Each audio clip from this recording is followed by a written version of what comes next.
Hello, good morning, students. Today in 12th class physics, we are starting a new topic, AC connected to an inductor. Inductor अभी हम लोगों ने पढ़ा था EMI में, और अभी हम लोगों ने ये बताया था ये एक ऐसा डिवाइस है जो वर्क करेगा जब करंट की वैल्यू चेंज होगी. Whenever there is a change of current in a coil, an EMF will be induced in it. और ये जो induced EMF रहेगा that will oppose the cause. ये इंडक्टर जो है rise and fall of current in the circuit को oppose करता है. मतलब इंडक्टर में अगर आप करंट बढ़ाने की कोशिश करोगे तो ये ऑपोजिट डायरेक्शन में करंट इंड्यूस कर देगा, और अगर आप करंट डिक्रीज करने की कोशिश करोगे, करंट स्विच ऑफ कर दिया, करंट डिक्रीज करने की कोशिश करोगे तो ये करंट बढ़ा देगा and this will produce a current in the same direction. तो अब हम लोगों को एक इंडक्टर दिया हुआ और इसका जो इंडक्टेंस है बच्चों, इंडक्टेंस इसका L है. Suppose the inductance is L and this is connected to an alternating source of voltage. Alternating source of voltage को अभी हम लोग ऐसे रिप्रेजेंट करते हैं. इसका रीजन क्या है? क्योंकि ऑल्टरनेटिंग वोल्टेज जो है बच्चों इसकी पोलैरिटी पीरियोडिकली चेंज होती है टाइम के साथ. पीरियोडिकली चेंज होना मतलब हर कांस्टेंट टाइम के बाद इसके पॉजिटिव नेगेटिव टर्मिनल्स चेंज हो जाते हैं. इसलिए अभी हम लोग इसमें पॉजिटिव नेगेटिव मार्क नहीं करते और डायरेक्शन ऑफ करंट भी मार्क नहीं करते. रीजन क्या है? क्योंकि डायरेक्शन ऑफ करंट फिक्स नहीं है, कभी ऐसे में फ्लो करेगा, कभी ऑपोजिट डायरेक्शन में फ्लो करेगा. अब इसमें V equal to VM sine omega T, this is the applied potential difference. आपने ये पोटेंशियल डिफरेंस इसमें अप्लाई कर दिया. अब ये पोटेंशियल डिफरेंस अगर आप अप्लाई करोगे तो इसके कारण करंट इंड्यूस होगा. और करंट क्यों इंड्यूस होगा? क्योंकि बच्चों इसमें अभी हमने बोला जैसे जैसे पोटेंशियल टाइम बढ़ेगा, जैसे जैसे टाइम चेंज होगा पोटेंशियल चेंज होगा, पोटेंशियल चेंज होगा तो करंट भी चेंज होगा, और करंट अगर चेंज होगा तो इसके अंदर एक EMF आएगा, और ये EMF उस कॉज को अपोज करेगा. The induced EMF opposes the cause due to which it is produced. ये लेंज लॉ है कि आपने एक ऑल्टरनेटिंग EMF लगा दिया, और ऑल्टरनेटिंग EMF लगाने पर क्या हुआ, इसमें एक करंट आया, और ये करंट भी कैसा है? जो टाइम के साथ चेंज होने वाला है. और टाइम के साथ अगर करंट चेंज हो रहा मतलब क्या होगा? इसमें मैग्नेटिक फील्ड चेंज होगी, मैग्नेटिक फील्ड चेंज होगी मतलब फ्लक्स चेंज होगा, फ्लक्स चेंज होगा मतलब इसमें एक EMF आएगा, और EMF क्या करेगा? ये उस कारण का विरोध करेगा जिसके कारण प्रोड्यूस हुआ. This opposes the cause due to which it is produced. तो अब हम लोग इसमें ये कहते हैं, एक असम्पशन जरूर है जो कि हम शुरू में ही बता दें. The resistance of this coil is assumed to be zero. Resistance is assumed to be zero, है ना. एक्चुअल जो इंडक्टर कॉइल होगी, जो इंडक्टेंस होगा, ये इंडक्टर होगा, जो कॉइल होगी उसका खुद का कुछ रेजिस्टेंस होता है, लेकिन अभी हम लोग ये मानकर चल रहे हैं that this is having what, zero resistance. तो सर्किट जो है प्योरली इंडक्टिव है. The circuit is purely inductive. तो ये बच्चों ये इसके असम्पशंस हैं कि सर्किट प्योरली इंडक्टिव है, मतलब रेजिस्टेंस ऑफ द सर्किट जो है बच्चों जीरो है. तो अब हम लोगों को ये पता चल गया कि इंडक्टर काम कैसे करता है. जैसे जैसे इसमें अप्लाइड पोटेंशियल डिफरेंस चेंज होगा तो करंट चेंज होगा. अब करंट कैसे चेंज होगा, कितना चेंज होगा, ये अभी हम लोग आज इसमें कैलकुलेट करने वाले हैं. और करंट चेंज होने के कारण ये मालूम है इसमें एक इंड्यूस EMF आएगा. और इसमें अगर हम लोग किरचॉफ्स लॉ अप्लाई करें तो भाई इसका पोटेंशियल डिफरेंस किसी भी एक स्टेज पर पोटेंशियल डिफरेंस V है, और उसी टाइम पर इसके अंदर इंड्यूस EMF बच्चों E है. तो किरचॉफ सेकंड लॉ से अभी हम लोग क्या बोल सकते हैं?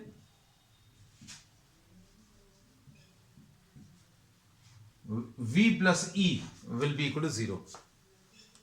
इसमें अभी हम लोगों ने बोला कि आपने एक पोटेंशियल डिफरेंस अप्लाई किया और ये पोटेंशियल डिफरेंस चेंज हो रहा है, उस समय पर करंट भी चेंज हो रहा है, और जितना करंट चेंज हो रहा है उसके हिसाब से इसमें EMF आएगा. क्यों? करंट चेंज के हिसाब से EMF क्यों आता है? क्योंकि अभी हमें मालूम है इसके अंदर इंड्यूस EMF का जो फॉर्मूला होता है वो ऐसा कुछ होता है, E is equal to minus LdI/dt.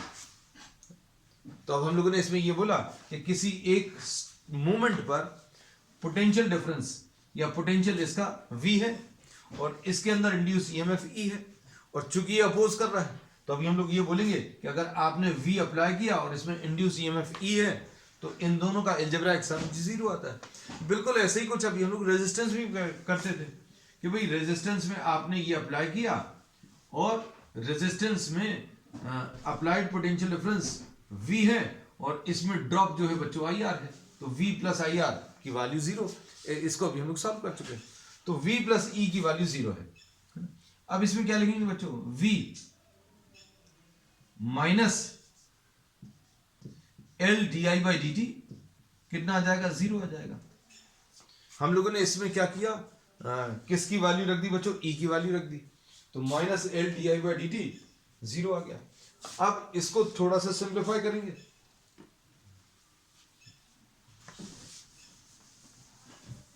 देखो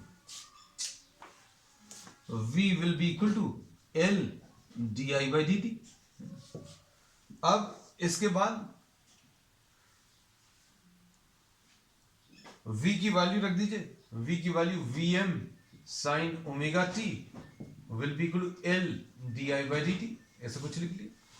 अब इससे D I by D T की वैल्यू कितनी मिल गई बच्चों, D I by D T will be equal to V M sine omega T. अब इसमें इसको थोड़ा सा देखो ध्यान से, अब इस सर्किट में जो करंट आया है उसका rate of change of current कितना है, V M sine omega T. तो करंट निकालना है तो बच्चों करंट अभी हम लोग निकाल सकते हैं, कैसे निकाल सकते हैं, D I will be equal to V M sine omega T into D T. ये हमेशा ध्यान रखना बच्चों, अभी हम लोग स्टार्टिंग में कितना पोटेंशियल डिफरेंस अप्लाई किए थे, v is equal to V M sine omega T apply किए थे। अब इसके बाद अभी हम लोगों ने बोला था कि पोटेंशियल डिफरेंस अप्लाई किया, इसमें एक ऑपोजिट डायरेक्शन में या अपोजिंग ईएमएफ आया, ऑपोजिट डायरेक्शन नहीं बोल रहे, अपोज करने वाला ईएमएफ। अपोज करने वाला मतलब करंट अगर बढ़ रहा है तो करंट के बढ़ने को अपोज करने वाला। If the current is increasing then it will oppose the rise of current in the circuit. और अगर इसमें करंट डिक्रीज हो रहा है, करंट अगर डिक्रीज हो रहा है तो it will oppose the fall of, it will oppose the fall of current in the circuit. अब इसमें बच्चों अभी हम लोगों ने क्या किया, v plus E is equal to 0, E की value L D I by D T है, ये रख लिया। फिर उसके बाद v की value V M sine omega T रखा और ऐसा कुछ आ गया। अब इसको क्या करेंगे बच्चों, ये डिफरेंशियल इक्वेशन है, फर्स्ट ऑर्डर की डिफरेंशियल इक्वेशन, लेकिन बायो स्टूडेंट्स को बहुत ज्यादा इसमें दिमाग लगाने की जरूरत नहीं है। इसमें आपको D I by D T दिया है तो आप डी आई निकाल लो। डी आई कैसे निकालोगे, स्मॉल करंट कैसे मिलेगा, V M sine omega T into D T, ऐसा कुछ कर लिया है ना।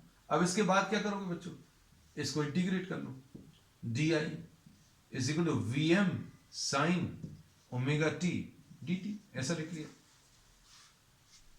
अब इसको अगर आप सॉल्व करोगे तो क्या आ जाएगा, आई आ जाएगा। और कुछ छूट गया है बच्चों, D I by D T is equal to V M by L.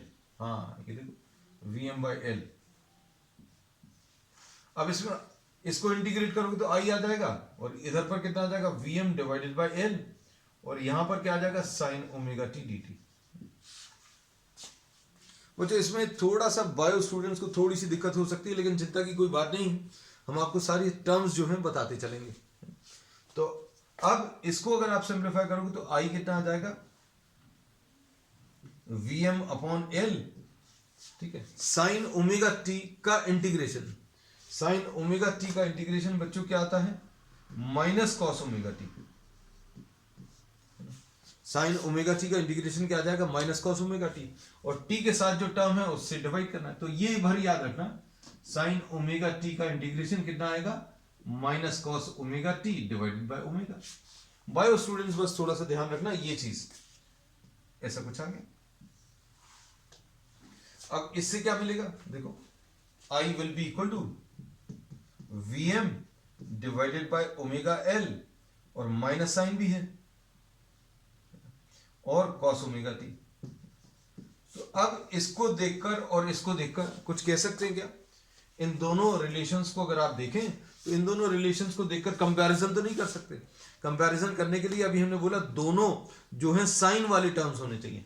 जैसे अभी हम लोगों ने पिछले टॉपिक्स में पढ़ा है कि v is equal to V M sine omega T अगर है और ये लगाने पर करंट अगर I M sine omega T अगर आ गया तो सेम फेज में, तो रेजिस्टेंस में हमें मालूम है करंट और पोटेंशियल डिफरेंस सेम फेज में होते हैं, कोई दिक्कत नहीं। अब अगर प्लस फाइव है तो क्या बोलते हैं? करंट लीड कर रहा है, और अगर ये माइनस फाइव है तो हम लोग बोलेंगे करंट लैग कर रहा है। लेकिन ये साइन है तो ये भी साइन आना चाहिए। साइन अगर है तो फिर उसके बाद इसकी फेज और इसकी फेज को देखकर हम फेज का डिफरेंस बता सकते हैं। लेकिन बच्चों यहां पर साइन तो नहीं है, तो अब हम लोग इसको साइन में कन्वर्ट करने की कोशिश करेंगे। तो अब हमें टारगेट पता चल गया कि क्या करने वाले हैं, इसको अभी हम लोग साइन में कन्वर्ट करने वाले हैं। क्यों साइन में क्यों कन्वर्ट करेंगे? क्योंकि इस वाले साइन को और इस वाले साइन को कंपेयर करेंगे। तो बच्चों अब देखो अब क्या मिलने वाला है। अब इसमें suppose for example we are writing this as I is equal to minus V M upon omega L. अब कॉस को अभी हम लोग क्या लिख सकते हैं? कॉस को लिख सकते हैं साइन 90 माइनस थीटा, ऐसा लिख सकते हैं। इसको क्या लिख सकते हैं बच्चों? Sine 90 minus theta. तो बच्चों ओमेगा टी वाला टर्म तो पॉजिटिव आना चाहिए, लेकिन यहां पर 90 माइनस थीटा आया। अब ये माइनस साइन, ये देखो बच्चों जो बायो स्टूडेंट्स हैं उनके लिए ये मैथमेटिकल फॉर्मूलेज अभी हम लिखते जा रहे हैं। ये तो 10th क्लास में था। साइन 90 माइनस थीटा क्या होता है? Cos theta. तो देखो कॉस थीटा लिखा हुआ था, इसको अभी हमने साइन कॉस थीटा को साइन 90 माइनस थीटा लिख दिया। एक और mathematical formula, sine of minus theta को माइनस साइन थीटा लिख सकते हैं, है ना। यहां पर माइनस बाहर लिखा हुआ, इस माइनस को आप अंदर मल्टीप्लाई कर लो तो आई कितना आ जाएगा? VM upon omega L. ये माइनस साइन अंदर मल्टीप्लाई होगा तो क्या आ जाएगा? Sine omega T minus pi by 2।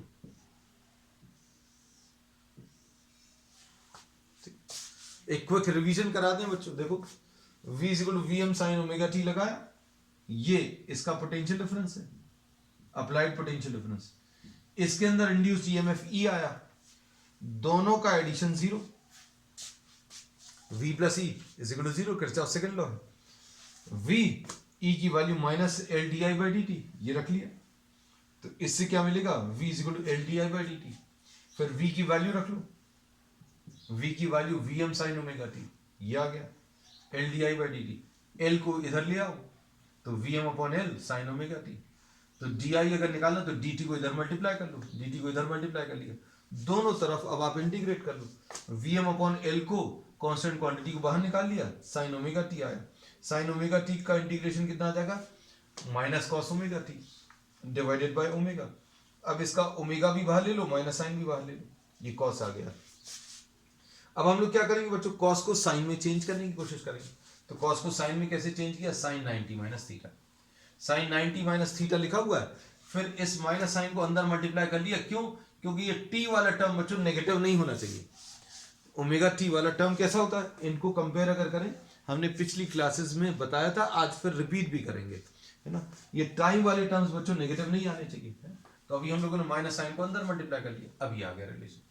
अब इसमें अच्छे से देखना बच्चों, इसमें ये रिलेशन और ये रिलेशन, ये दो रिलेशन हैं जिनको अभी हम लोग आगे जाकर कंपेयर करेंगे आज ही की क्लास में, है ना। लेकिन अभी इसके पहले अभी हम लोग क्या कर रहे हैं? इसको, इस वाले टर्म को अभी हम लोग एक नया नाम दे दे रहे हैं, आई M sine omega T minus pi by 2, है ना। अब इससे क्या पता चलेगा कि पीक वैल्यू ऑफ करंट कितना होता है? तो पीक वैल्यू ऑफ करंट बच्चों कितना आ जाएगा?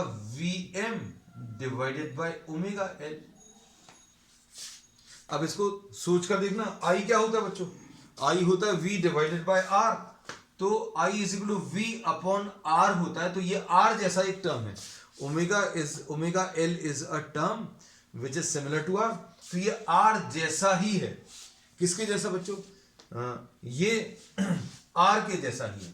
तो अब हम लोग इसको क्या नाम दे देते हैं? इसको एक्सेल लिख देते हैं। एक्सेल लिख दिया।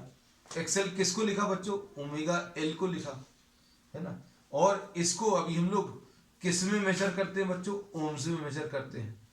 इसको किस में मेजर करते हैं? ओम्स में। और इसको एक नाम दे दिया अभी हम लोगों ने, इंडक्टिव रिएक्टेंस। इसको क्या नाम दे दिया बच्चों? Inductive reactance. इसका मतलब क्या है? इसका मतलब यह है कि ये एक रेजिस्टेंस जैसा टर्म है।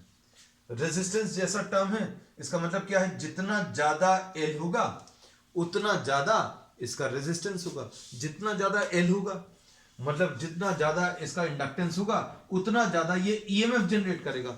और ये ईएमएफ कैसा जनरेट होता है? ऑपोजिट डायरेक्शन का। तो मतलब ये अपोज तो कर रहा है, लेकिन इसका जो ऑपोजिशन है बच्चों, रेजिस्टेंस जैसा नहीं होता। रेजिस्टेंस में क्या होता है कि चार्जेस जब फ्लो करते हैं तो वो इलेक्ट्रॉन्स चलने पर रास्ते में एटम्स या आयन से टकराते हैं। तो ऐसा इसमें कुछ नहीं होने वाला। इसमें चार्जेस के फ्लो को कोलिजन्स अपोज नहीं करेंगे।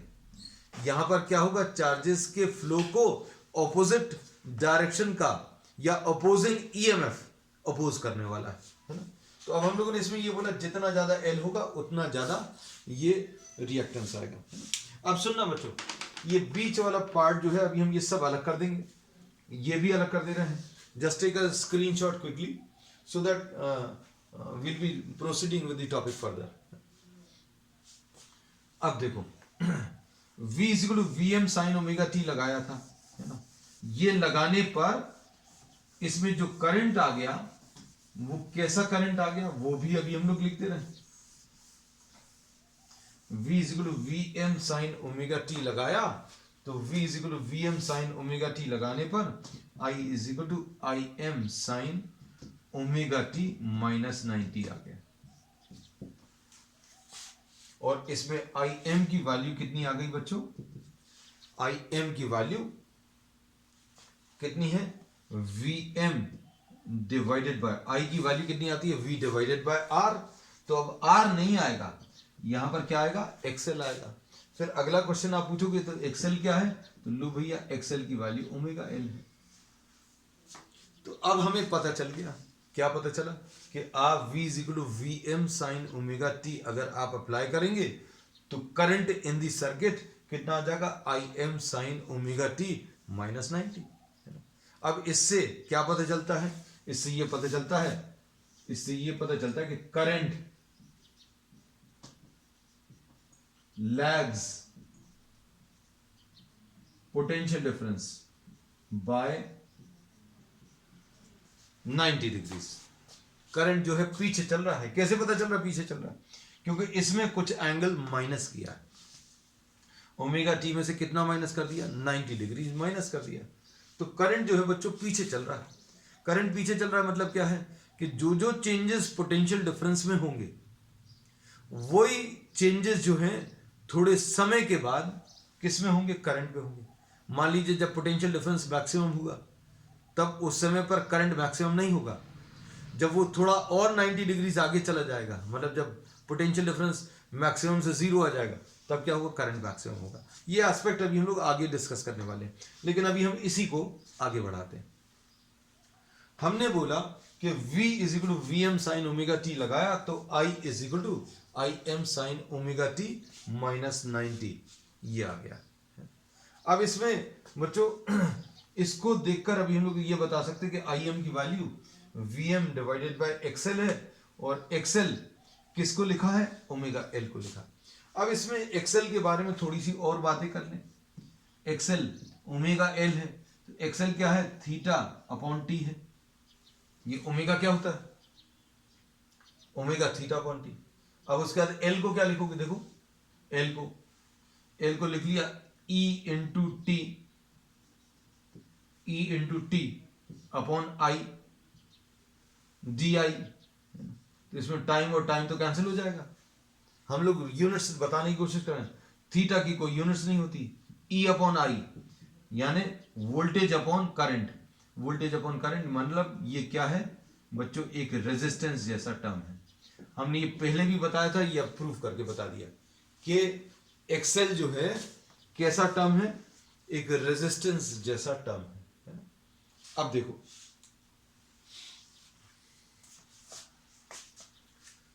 इसको फाइनली रब करने के पहले अभी हम आपको एक बार फिर से सारी चीजें बता दें। क्या कि भाई आपने एक इंडक्टर लिया और इंडक्टेंस कॉइल में अभी आपने ये अप्लाई कर दिया, और ये अप्लाई करने पर V plus E is equal to 0 आया, और V minus L D I by D T is equal to 0। इससे V will be equal to L D I by D T, ऐसा कुछ आ गया। V की वैल्यू रख दी, V की value कितनी है, Vm साइन ओमेगा टी। इससे क्या निकालोगे बच्चों, D I by D T is equal to Vm upon L आ गया, इससे डी आई, और इसको इंटीग्रेट करना है बच्चों, ये याद रखना। इसको अभी हम लोग क्या करना है, इंटीग्रेट करना है। तो इंटीग्रेट करने पर ये रिलेशन अभी हम लोग को मिला था, है ना। तो ये कैसे मिला था, अभी हमने आपको सारी चीजें फिर से एक बार बता दी। अब इसके बाद देखो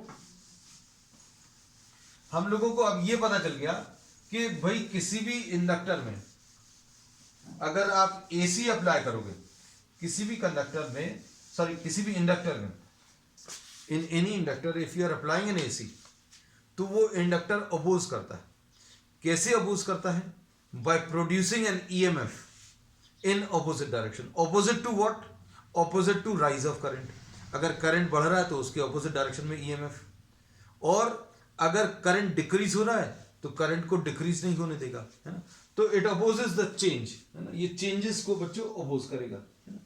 अब इसमें देखो हम लोगों को ये अब पता चल गया कि ये अपोज तो करता है करंट को, लेकिन अपोज करने का तरीका क्या है, it produces an EMF.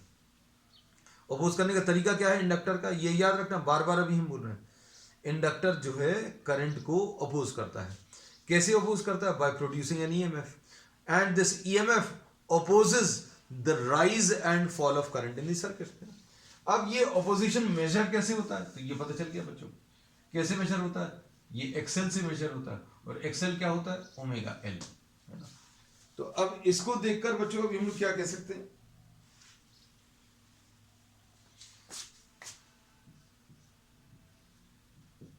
Omega को हम लोग थीटा अपॉन टी लिख सकते हैं, इसको 2 पाई अपॉन कैपिटल टी लिख सकते हैं, और 1 अपॉन टी को बच्चों क्या लिख सकते हैं, 1 अपॉन टी को फ्रीक्वेंसी, तो ओमेगा की जगह 2 पाई एफ लिख सकते हैं, है ना। तो अब इससे क्या पता चलता है, इससे ये पता चलता है कि एक्सएल जो है प्रोपोर्शनल टू फ्रीक्वेंसी है, और एक्सएल जो है प्रोपोर्शनल टू एल। इसका मतलब क्या है, इस इंडक्टेंस का, इस इंडक्टर का जो रेजिस्टेंस है, इस इंडक्टर का बच्चों जो रेजिस्टेंस है वो कैसा है, प्रोपोर्शनल टू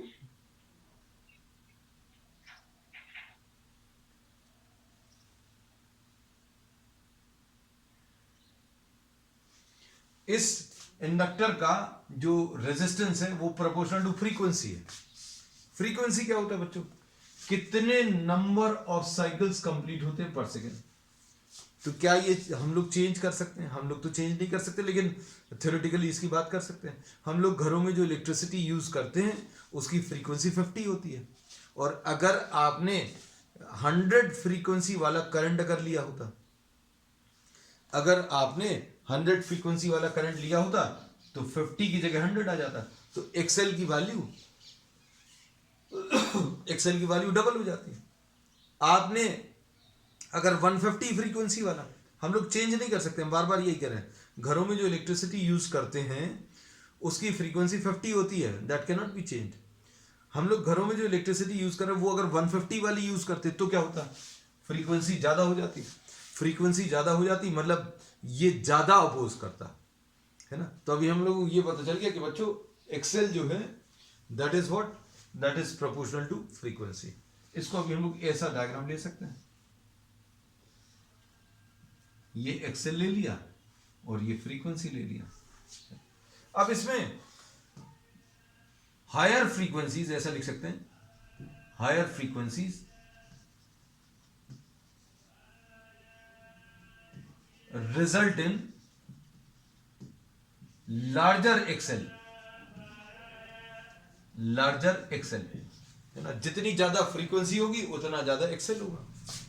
अब अगर आपने इस इंडक्टर में कम फ्रीक्वेंसी यूज की, मतलब जो चेंज हो रहा है लेकिन कम चेंज हो रहा है ना, अगर आप फ्रीक्वेंसी को अगर डिक्रीज करोगे बच्चों, फ्रीक्वेंसी को अगर डिक्रीज करोगे तो एक्सएल की वैल्यू भी डिक्रीज हो जाएगी। उसके बाद अगर आपने डीसी यूज कर लिया तो डीसी क्या होता है बच्चों, डीसी में तो कोई चेंज आता नहीं है, मतलब करंट जो है, करंट चेंज ही नहीं होगा, सॉरी करंट का डायरेक्शन ही नहीं चेंज होगा। मतलब डीसी के लिए हम लोग क्या बोलेंगे बच्चों, स्टेडी डीसी। अगर आपने स्टेडी डीसी यूज कर लिया है ना, तो फ्रीक्वेंसी बच्चों जीरो आ जाएगी, और फ्रीक्वेंसी जीरो आ जाएगी मतलब क्या आ जाएगा, एक्सएल की वैल्यू जीरो हो जाएगी। एक्सएल की वैल्यू कैसी हो जाएगी, जीरो। क्यों, क्योंकि अभी हम लोग क्या बोलेंगे, फ्रीक्वेंसी जीरो मतलब एक्सएल की वैल्यू जीरो। फ्रीक्वेंसी जीरो क्यों है, फ्रीक्वेंसी मतलब क्या होता है, कितनी बार चेंज हो रहा है, ऐसी कितनी बार चेंजेस आ रहे हैं, तो चेंजेस तो आ ही नहीं रहे, ये एक कांस्टेंट करंट आपने पास करा दिया। तो बच्चों ये क्या करेगा, एक्सएल की वैल्यू जीरो, मतलब inductor does not oppose steady DC, steady DC को अपोज नहीं करेगा। और ये अभी हम लोग फैक्ट मालूम है बच्चों, अगर इसमें आप एक कांस्टेंट करंट पास करोगे तो क्या होगा, करंट अगर कांस्टेंट हो गया तो क्या होगा, इसकी मैग्नेटिक फील्ड कांस्टेंट हो जाएगी। क्यों, मैग्नेटिक फील्ड क्या होती है बच्चों, मैग्नेटिक फील्ड होती है म्यू जीरो एन आई, है ना। तो करंट अगर कांस्टेंट है तो मैग्नेटिक फील्ड कांस्टेंट है, और मैग्नेटिक फील्ड अगर कांस्टेंट है तो मतलब क्या है, फ्लक्स कांस्टेंट है, और फ्लक्स कांस्टेंट है मतलब ईएमएफ इज नॉट जनरेटेड। क्यों, क्योंकि फैराडे ने कहा था कि फ्लक्स अगर चेंज होगा तभी ईएमएफ आएगा। तो ये भी पता चल गया कि भाई अगर आप डीसी स्टेडी डीसी पास कराओगे तो ये बिल्कुल भी अपोज नहीं करेगा, काम ही नहीं करेगा। इंडक्टर तभी काम करता है जब उसके थ्रू करंट की वैल्यू चेंज होगी। ये बच्चों नोट करते हैं ना, चीजें बहुत काम की है। इंडक्टर तभी काम करता है जब उसके थ्रू करंट की वैल्यू चेंज होगी। करंट चेंज होगा तो मैग्नेटिक फील्ड चेंज होगी, मैग्नेटिक फील्ड चेंज होगी तो फ्लक्स चेंज होगा, और फ्लक्स चेंज होगा तो उसमें एक ईएमएफ आएगा। तो अब इसमें बच्चों अभी हम लोगों ने बहुत डिटेल में ये कुछ चीजें डिस्कस कर ली। अब देखो, अब आ जाते हैं वापस इसमें। देखो इस सब का जो कंक्लूजन है बच्चों, वो भी अभी हम लास्ट में आपको सारी चीजें बताएंगे।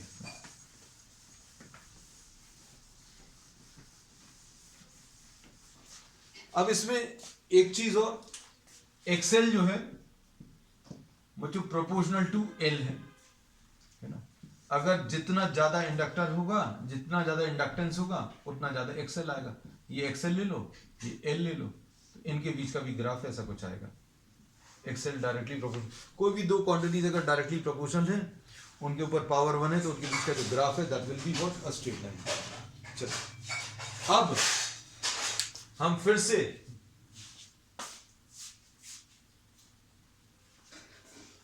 ये सारी चीजें बच्चों एक बार सम अप कर दें, है ना। आगे बढ़ने के पहले टॉपिक नया नहीं होगा, इसी टॉपिक को अभी हम लोग आगे बढ़ाने वाले हैं, लेकिन आपको सारी चीजें आपको एक बार फिर से बता दें।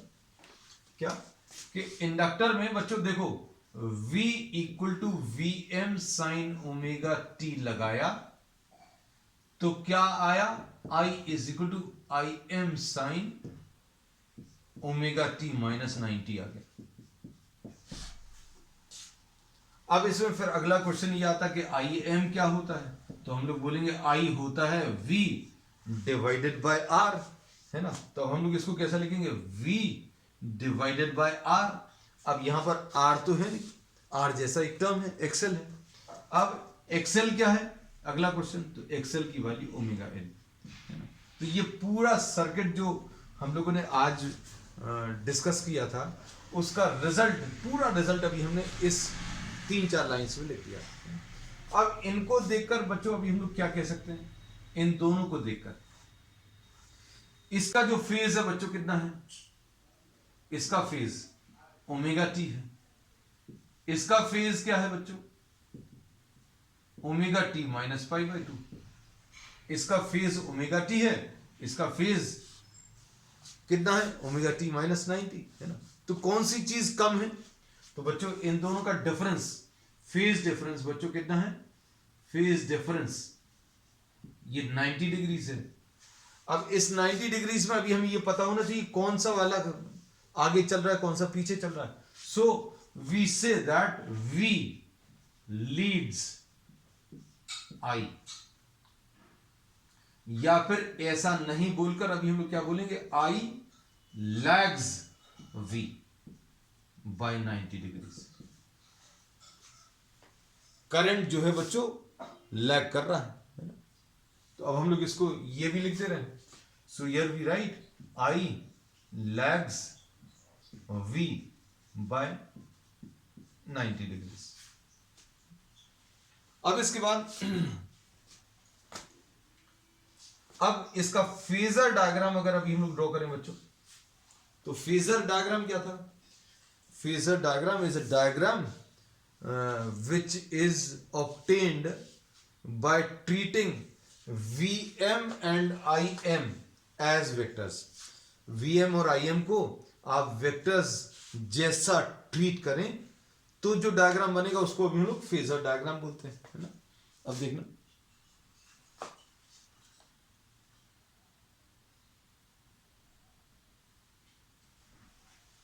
तो सबसे पहले तो अभी हम लोग V ड्रॉ करें,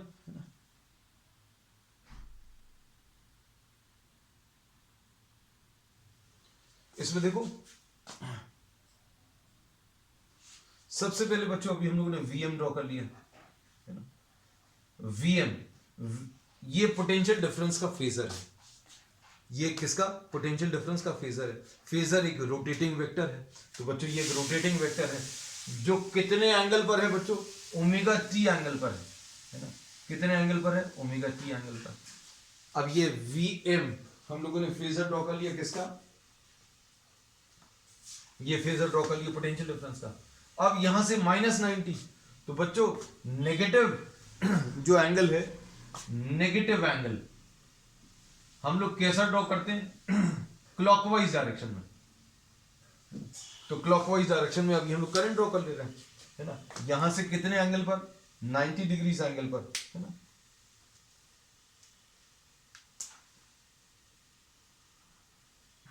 तो बच्चों ये Im आ गया और कितने एंगल पर आ गया, 90 डिग्रीज पर। और पीछे है, किससे पीछे बच्चों, ये किससे पीछे है, ये अभी हम लोग बोलेंगे पोटेंशियल डिफरेंस से पीछे। पोटेंशियल डिफरेंस ओमेगा टी है, ये इसमें ओमेगा टी -90 अभी हम लोगों ने ले लिया, ठीक। अब इसका ग्राफिकल वेरिएशन अगर अभी हम लोग ले लें, अच्छा इसमें फेजर्स के बारे में भी हमने आपको ये भी बताया था कि यहां पर जो वैल्यूज आएंगी बच्चों, ये आपको इंस्टेंटेनियस वैल्यूज देती हैं, V = Vm sin omega T, ऐसा कुछ होता है। यहां पर ये I = Im sin omega T. तो जब ये पोटेंशियल पॉजिटिव है तो यहां पर इस केस में करंट कैसा आ रहा है, नेगेटिव आ रहा है ना। तो देखो अभी हम डायग्राम्स ड्रॉ करके दिखाते हैं variation.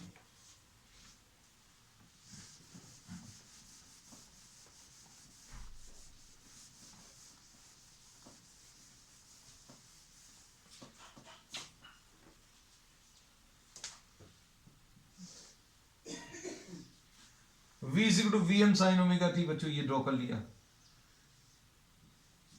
V = Vm sin omega T draw कर लिया।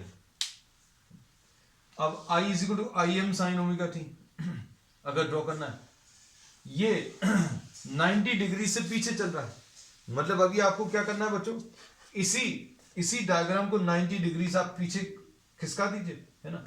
इसमें t = 0, इसको ऐसा समझ लो, t = 0 अगर आप रखोगे तो v की वैल्यू 0 आ जाएगी। क्यों, क्योंकि Vm × sin 0 मतलब 0 आएगा। लेकिन यहां पर अगर आप लोग, यहां पर t की वैल्यू अगर आप 0 लोगे तो I की वैल्यू Im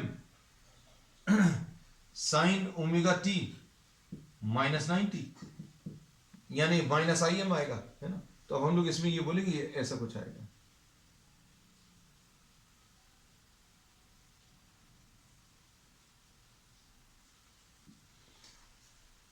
इसमें अभी हम लोगों ने ये क्लियरली लिखा था कि करंट जो है बच्चों लैग कर रहा है, करंट लैग कर रहा है पोटेंशियल डिफरेंस को, मतलब पोटेंशियल डिफरेंस जल्दी पहुंच रहा है। तो देखो ये वाला ग्राफ जो है करंट का है, और ये जो डार्क वाली लाइन है बच्चों वो V की है। अब सुनना, देखो इसमें किसकी पीक वैल्यू जल्दी आ रही है बच्चों, इसमें पीक वैल्यू जल्दी मिल रही है पोटेंशियल डिफरेंस की, और किसकी बाद में मिल रही है, किसकी बाद में मिल रही है, करंट की। तो देखो करंट की पीक वैल्यू इतने समय पर, करंट की value peak value at this time and potential की पीक वैल्यू इस टाइम पर, है ना। सो वी से that the peak value of potential difference is attained earlier than the peak value of current. तो किसकी पीक वैल्यू जल्दी मिल रही है बच्चों, देखो पोटेंशियल डिफरेंस की पीक वैल्यू यहां कहीं पर इतने टाइम पर, और करंट की पीक वैल्यू बच्चों इतने टाइम पर। So peak value of, we write peak value of potential difference is attained earlier, is attained earlier than peak value of current.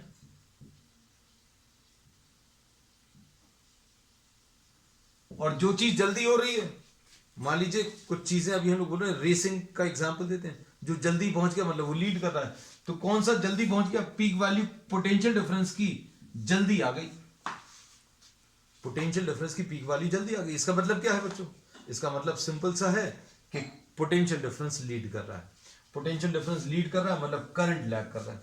ये वेरिएशन आ गया बच्चों, यहां पर V एंड I है, और यहां पर ये टाइम है ना, ये वाला जो है ये VM है, और रेड कलर पे अभी हम लोग क्या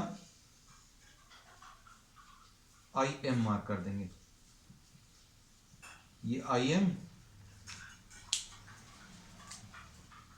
और ये वाला बच्चों VM।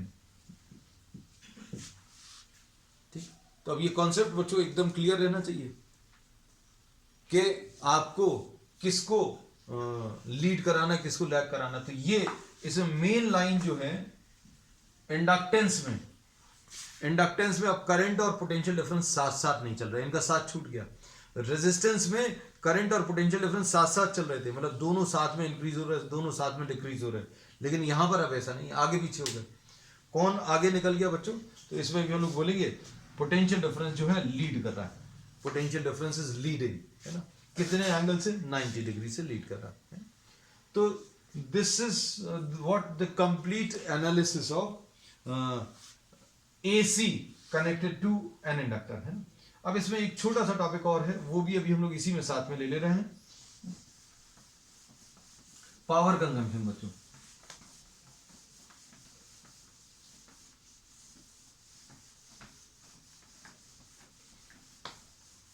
आज का जितना भी ये डिस्कशन था बच्चों ये बहुत इंपॉर्टेंट है, सारे फैक्ट्स याद रखिएगा, है ना।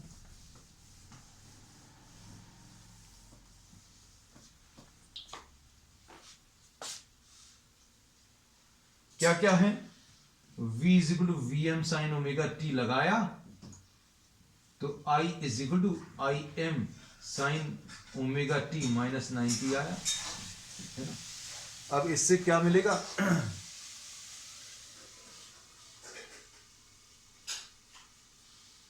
IM की value VM divided by XL हो गया, है ना। और XL क्या है बच्चों, XL इसमें ओमेगा L है, और इसमें क्या बोल रहे हैं, इन दोनों को देखकर I lags V by 90 degrees. ठीक, और फेजर डायग्राम बच्चों कैसा है, तो फेजर डायग्राम अभी हमने ये बता दिया, ये VM है ओमेगा t एंगल पर, और ये IM है, करंट नीचे रहेगा।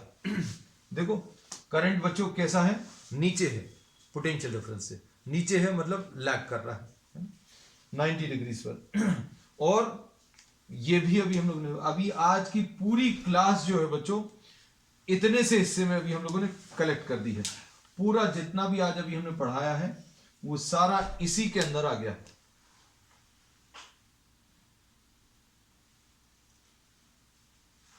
ठीक है, so we have completed the summary portion. अब इसमें नेक्स्ट है बच्चों पावर कंजम्पशन।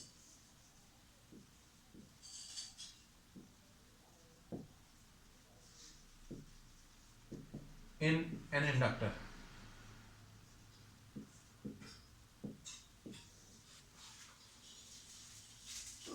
पावर कंजप्शन में बच्चों देखो, आपने V equal to V M sine omega T लगाया, तो I is equal to I M sine omega T minus 90 आया, है ना। अब इसमें से माइनस साइन बाहर ले लो, minus I M sine 90 minus omega T, ऐसा कुछ आ जाएगा।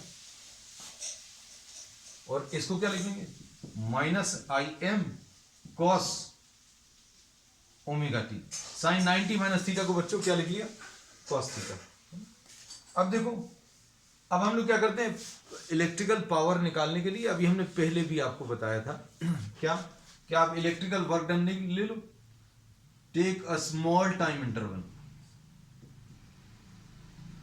छोटा टाइम इंटरवल क्यों लेते हैं बच्चों, छोटा टाइम इंटरवल इसलिए because for a small time interval current and potential difference को आप कांस्टेंट मान सकते हो, है ना।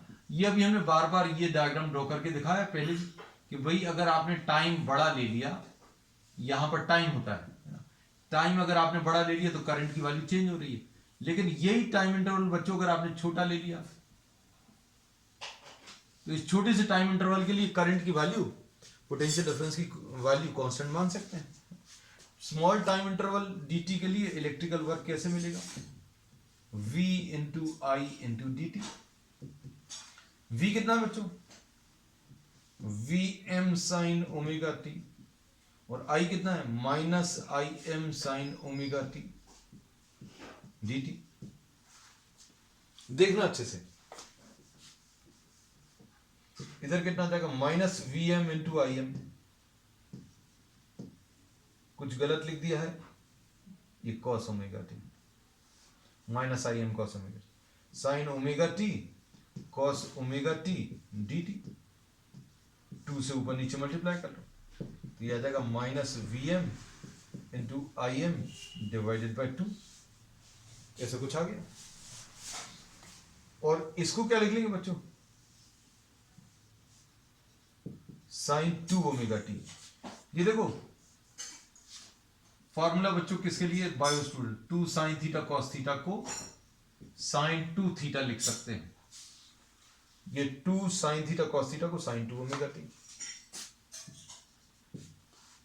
और ये अभी हम पहले भी बता चुके हैं, क्या साइन वाला जो ग्राफ है उसमें वैल्यूज अगर आप 1 साइकिल के लिए ऐड करोगे बच्चों तो 0 आ जाएंगी, है ना। कैलकुलेट करके भी दिखाया है, तो हम लोग क्या बोलेंगे, वर्क डन फॉर 1 साइकिल, ये मिल जाएगा कैसे, इंटीग्रेशन ऑफ डी डब्ल्यू, यानी minus V M I M divided by 2 sine 2 omega T D T, 0 से t, और ये कितना आ जाएगा, minus V M into I M divided by 2। बच्चों डायरेक्टली अभी आप इसकी वैल्यू 0 लिख सकते हैं, क्योंकि साइन की वैल्यूज को अगर आप ऐड करोगे एक साइकिल के लिए, साइन ओमेगा टी को या साइन 2 ओमेगा टी की वैल्यूज को अगर आप ऐड करोगे 1 साइकिल के लिए, तो पॉजिटिव वैल्यूज को कैंसिल करने के लिए नेगेटिव वैल्यूज आएंगी, है ना। और जिसको ऐसा लगता है मैथ स्टूडेंट्स को, बायो स्टूडेंट डायरेक्टली लिख सकते हैं, you can write this as 0 directly after this, ऐसा 0 लिख दो, है ना। अब इसमें इसको कैसे लिख लेंगे, माइनस कॉस